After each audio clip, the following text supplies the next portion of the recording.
The air inside St. Augustine's Cathedral, Harmony District, was heavy with incense and whispers. Every pew was filled.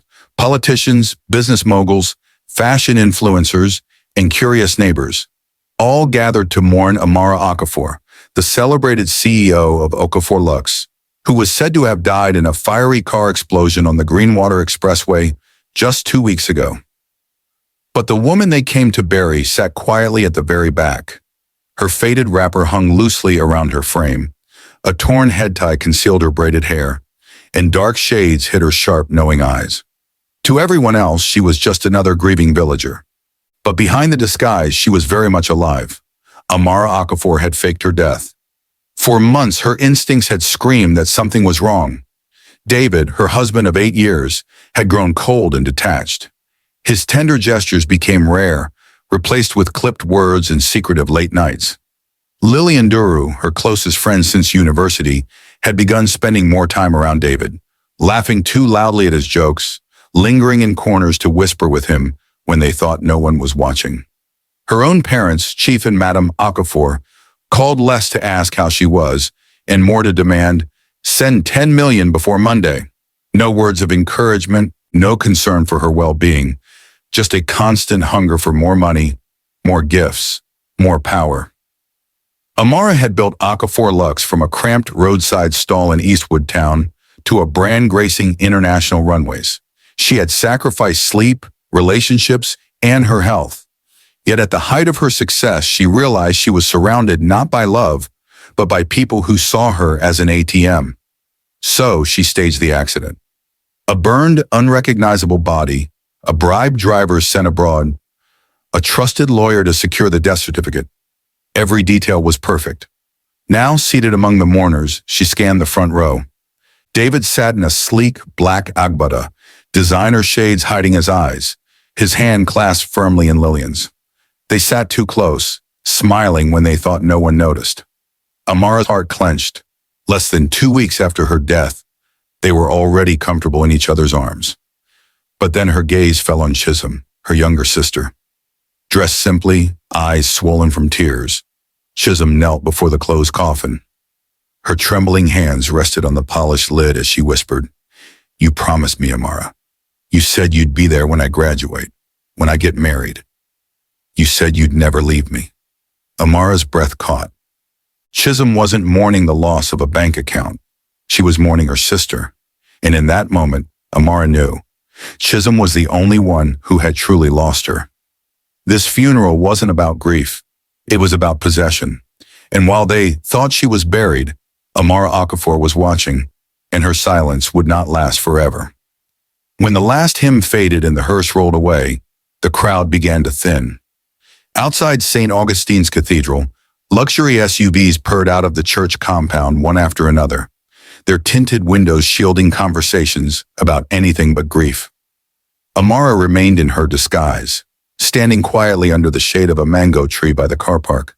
From behind her dark glasses, she watched the people who should have been united in mourning: her husband David, her best friend Lillian, and her parents Chief and Madam Okafor, lingering together in a tight circle. They didn't spare a glance at the coffin. Their focus had already shifted. "Now that it's done," Madam Okafor began, adjusting her elaborate lace head wrap, "we need to talk about the properties. Emerald Bay Estate, the boutique headquarters, the cars." "She had no children," she added matter-of-factly. "That wealth belongs to us, her family." "Excuse me?" David's voice was calm but firm. "I was her husband. We were married legally. I have rights." Chief Okafor snorted. "Rights? What business did you bring into this marriage? My daughter fed you, clothed you, built your company. If not for her, you'd still be chasing cheap contracts in Eastwood." Lillian's voice cut through the tension like a blade. "Let's be clear," she said, her tone dripping with false sadness. "Amara told me herself she wanted me to manage some of her businesses. I was her closest confidant." Amara's stomach churned. "Closest confidant? You stole my trust, my time, my home." Chief Okafor turned on Lillian. "What kind of friend tries to take her dead friend's company?" But David stepped in protectively. "Enough." Lillian was like family to Amara. The argument rose like a storm, voices clashing, fingers pointing. Not one word was spoken about Amara's vision, her sleepless nights, or the lives her work had touched. It was all about what they could take. Then, like a quiet tide breaking a wall, Chisom appeared. Her steps were steady, though her eyes were red. "This is not the time," she said, her voice low but commanding. "You're acting like vultures over a body that's still warm." Her mother snapped. "Chisom, keep quiet. You're too young to understand these matters." "No, Mama," she said, her voice rising. "I may be young, but I was the only one who truly loved her. All of you took from her. Only I gave her loyalty. She told me her fears. She told me she was drowning." Lillian rolled her eyes. "Please, this is adult talk." "You," Chisom snapped, "aren't even family. You should be ashamed." David stepped forward. "Chisom, don't disrespect her. She was close to your sister." Amara's fists curled behind her wrapper. "Defending her, in front of my family." Chisom's voice cracked. "She promised me. We were going to start a charity to teach young women how to sew. Instead, you've turned her death into a marketplace." Tears threatened, but Chisom turned and walked away, her head high. Amara's heart ached to follow, to hold her, to tell her the truth, but not yet. The vultures had just shown their feathers, and Amara wasn't done watching. The sun had long dipped behind the skyline of Greenwater City, casting a warm glow over the high walls of Emerald Bay Estate.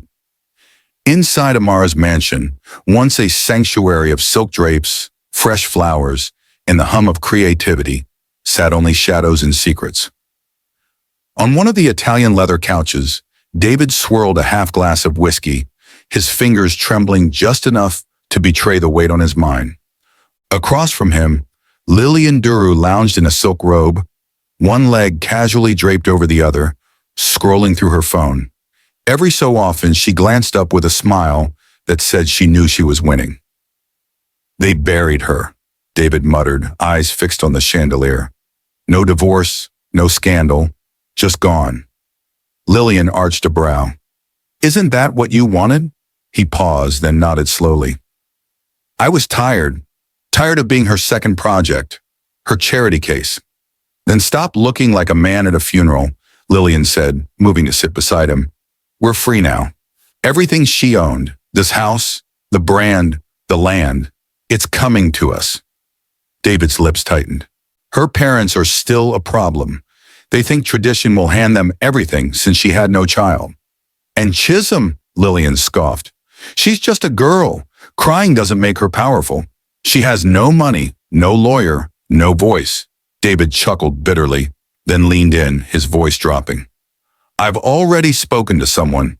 If her parents keep pushing, they'll get a warning. If that doesn't work..." He let the sentence hang in the air. Lillian's lips curled into a dangerous smile. "That's my man." The room grew still, the silence thick with the stench of ambition. "And Chisom?" she asked lightly, as though discussing the weather. "We'll buy her silence. A shop, a car, maybe send her abroad. And if she refuses?" David's eyes hardened. "Then she becomes collateral." Lillian leaned back, her eyes dancing with greed. "After the transfer goes through, Dubai, Paris, our own label?" David nodded. "Everything. First class, new passports, a new life." They clinked glasses to the death of a woman they believed was gone. But what they didn't know was that Amara Okafor, alive and watching from the shadows, had heard every word. And this time, she wasn't just mourning her old life. She was planning their downfall. The Royal Palm Estate house in Eastwood Town no longer felt like home. Once its corridors echoed with the aroma of Amara's weekend cooking and the chatter of visiting friends. Now it was filled only with arguments, cold stares, and the rustle of legal documents about her estate. Chisom Okafor sat cross-legged on her bed, clutching a framed photo of herself and Amara at the Okafor Lux Lagos launch. Both were laughing in the picture, Amara's arm draped around her shoulder, the flash of cameras freezing the joy of that night. A lump rose in Chisom's throat. She remembered the last call she had with her sister. People around me are changing, Chisom. I don't know who to trust anymore. Chisom had told her to be careful, especially with Lillian's lingering stares and David's growing distance. Amara had laughed it off. Now that laugh felt like a goodbye. A knock broke her thoughts. The door swung open without waiting for permission. Madame Okafor entered, her arms crossed, her gold bangles clinking. "So, this is where you've been hiding?" she snapped. "I'm grieving," Chisom said quietly. "Grieving won't bring money," her mother shot back. "Your father and I are fighting for your sister's inheritance while you sit here crying like a child." Chisom sat up straighter. "Fighting for her money, not her memory?" Her mother's eyes narrowed. "Yes, money. Or should we let David and that snake, Lillian, take everything?" Her father appeared in the doorway, his voice hard. "Your sister ignored our advice. We told her not to marry that jobless boy. Now look, dead and gone. If she had listened, maybe she'd still be alive." "Or maybe," Chisom fired back, her voice trembling with anger, "if you'd loved her without asking for something in return, she would have felt safe." "You're speaking like a fool," Madame Okafor hissed. "No," Chisom said firmly, rising to her feet. "I'm speaking like the only one who actually loved her. You buried your daughter and became vultures. I won't be part of it." Her mother's voice rose. "Chisom, don't you dare walk out on us." Chisom grabbed her small bag. "Then disown me. I'd rather lose this house than lose my soul." "Where will you go?" her father demanded. "To someone who understands grief. Someone who doesn't see Amara as a bank account." Madame Okafor's lips curled. "That boyfriend of yours in Yaba? That one-bedroom tech boy?" "Yes," Chisom said, meeting her gaze without flinching. "The one who never asked me for a dime. The one who helps me build without guilt." She walked out without looking back. Later that night, in Emeka Nwankwo's modest Yaba apartment, Chisom lay on the worn sofa, her head on his chest. He didn't ask questions, he just held her while she cried. Across the city, in a hidden apartment in Rose Hill Private Estate, Amara listened to the confrontation through the tiny bug she'd planted in the Royal Palm house before her death. Tears slid down her cheeks. She wasn't alone after all. Chisom was still fighting for her, even in the dark. The glass walls of Marina Towers in Bayview City gleamed under the late afternoon sun as David Okafor sat in the back of his black Lexus SUV, his jaw clenched and his fingers tapping the armrest. The inheritance process was dragging on, and his patience, already thin, was gone. He had expected by now to hold the property titles, the Okafor Lux shares, and full access to Amara's bank accounts. But Barrister Kelechi Nwosu, the family lawyer who had handled Amara's affairs for years, kept delaying. "Legal reviews," Kelechi had said. "Complexities," he'd warned. David wasn't buying it. To him, Kelechi was a wall blocking his path, and walls could be removed. Storming past the secretary, David barged into the lawyer's office. "We need to talk," he said, voice low but sharp. "I don't take unscheduled visitors, Mr. Okafor," Kelechi replied without looking up from his files. "I'm not here for tea," David snapped. "Stop dragging your feet. Amara's properties, her company, those are mine now. You know it. I know it." Kelechi finally looked up, folding his hands. "Amara Okafor was my client, Mr. Okafor, not you. I'll handle her affairs according to her instructions, not your impatience." David leaned in. "I can pay you a generous sum. No one has to know." Kelechi's eyes narrowed. "I'm a lawyer, not a street trader, and you should be careful what you imply." David's smile faded. "Maybe you need a little push." Kelechi rose from his chair, his voice cold steel. "Is that a threat?" David's tone dropped even lower. "No, it's a promise. Get out of my way, or get buried with your files." Security escorted David out, but the damage was done. The lawyer had made himself a target. That night, on his way home from a late meeting, Kelechi's car sped along the Bayview Bridge. Without warning, the brakes failed. Witnesses later said the car spun, slammed into the divider, and flipped twice. The explosion lit up the water below. There was no time for him to scream. The morning headlines were clear. prominent Bayview lawyer, dies in tragic accident. But in her hidden apartment at Rose Hill Private Estate, Amara watched the news and shook her head. She had already hacked into the office security feed and seen David's face hours before the accident. She had also heard every word of their heated exchange through the bug she'd planted in Kelechi's office. David had crossed a line. What he didn't know was that Kelechi had a son, Toby Nwosu, a man just as principled as his father, and one who was about to become Amara's most powerful ally. 4 days after the crash, the glass doors of Nwosu Partners swung open. Toby Nwosu, tall, composed, and dressed in a sharp navy blue suit, walked into his late father's office for the first time since the funeral. He was only 31, but the weight in his eyes belonged to someone who had already carried more loss than his years should allow. He headed straight for the bottom drawer of the mahogany desk. It clicked open to reveal a thick, sealed file marked in bold, "Confidential Amara Okafor Estate." Inside were handwritten notes, backup keys, signed declarations, and a sealed envelope addressed simply, Toby. He broke the seal. "Toby, if you're reading this, it means something has happened to me. Be cautious. The man named David Okafor is dangerous, and if Amara ever contacts you, believe her. She's smarter than all of them combined. Finish what I started." "Dad," Toby exhaled slowly. He had suspected his father's death was no accident, but now he had proof of the danger. He dialed a number from the file. When the line picked up, a calm female voice said, "Hello? Good evening, Miss Okafor. Or should I say, Madam Amara?" Silence. Then a sharp intake of breath. "Who is this?" "Toby Nwosu. My father was your legal counsel.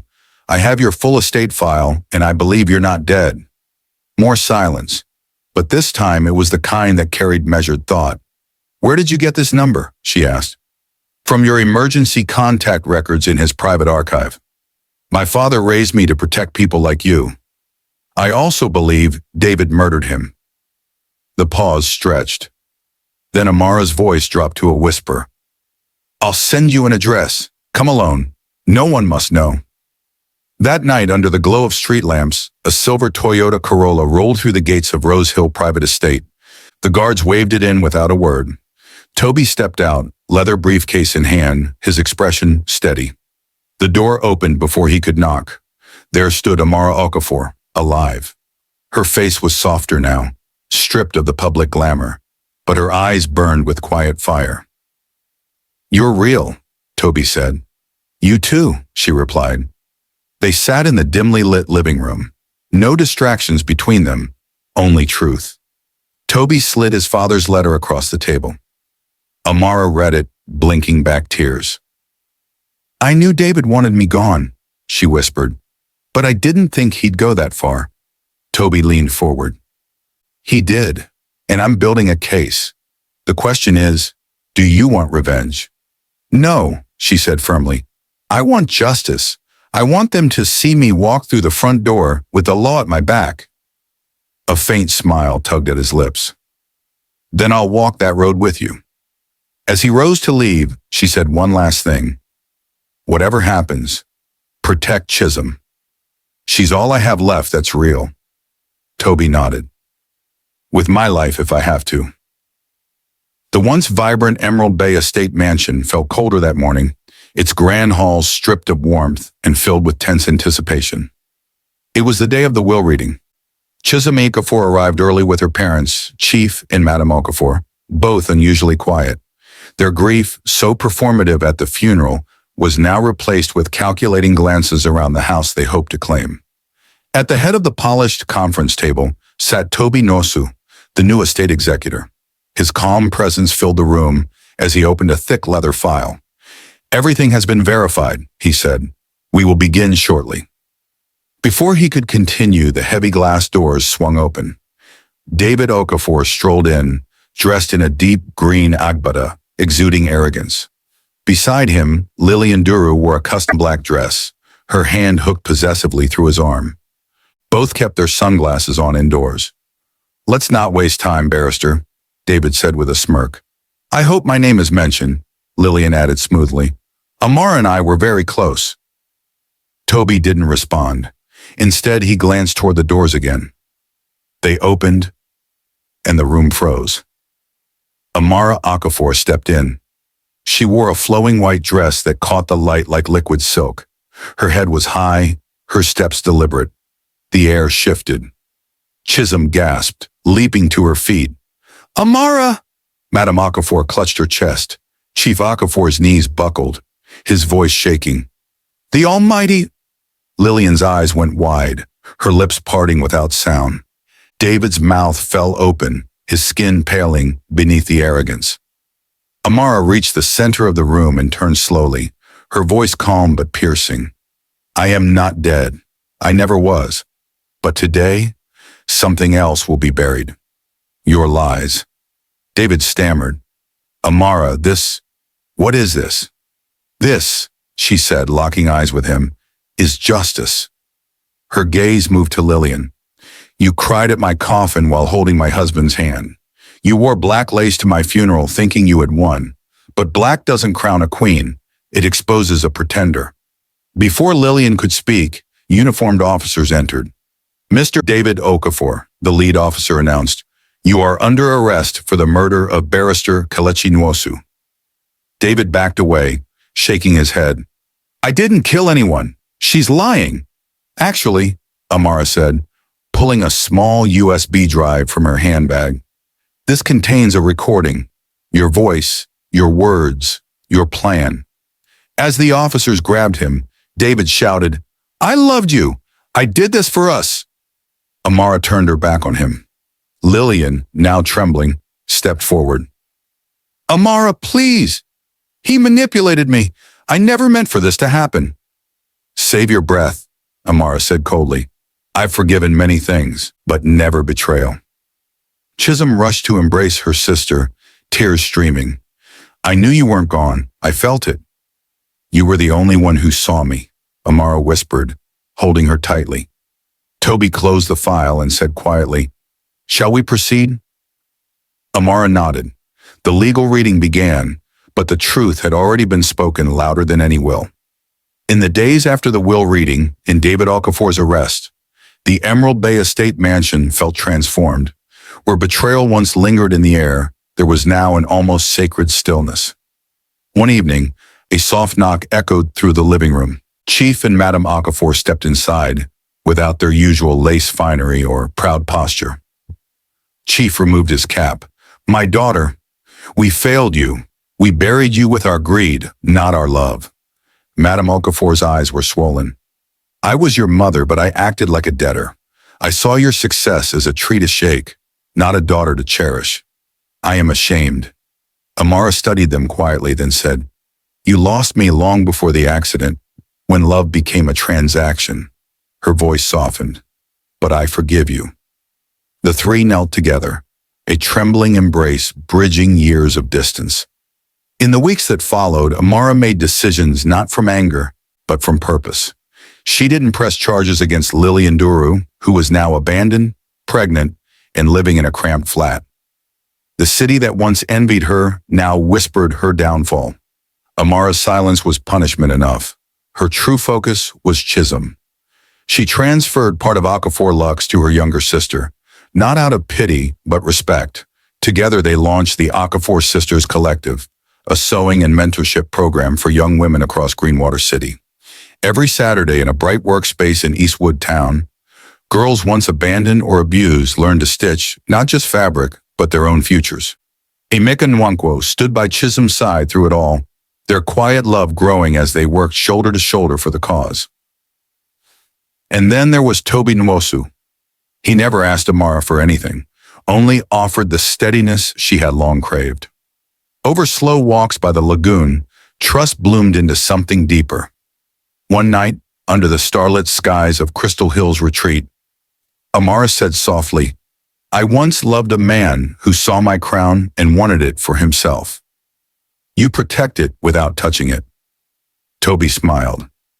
"I don't want your empire, Amara. I just want your peace." They married quietly, with Chisom as maid of honor, and Emeka standing proudly beside her. No media, no limelight, just truth. Months later in her garden at Crystal Hills, Amara stood barefoot with a cup of tea. Toby stepped out holding a newspaper. Naya Girls Collective opens 5 new training centers, he read aloud. Your name still makes waves. She smiled. Good, but it's no longer about me. It's about the girls who need someone to see them before the world tries to bury them. In that moment, with the sun warming her face and the hum of a new life around her, Amara Okafor knew she had lost everything, yet found all that truly mattered.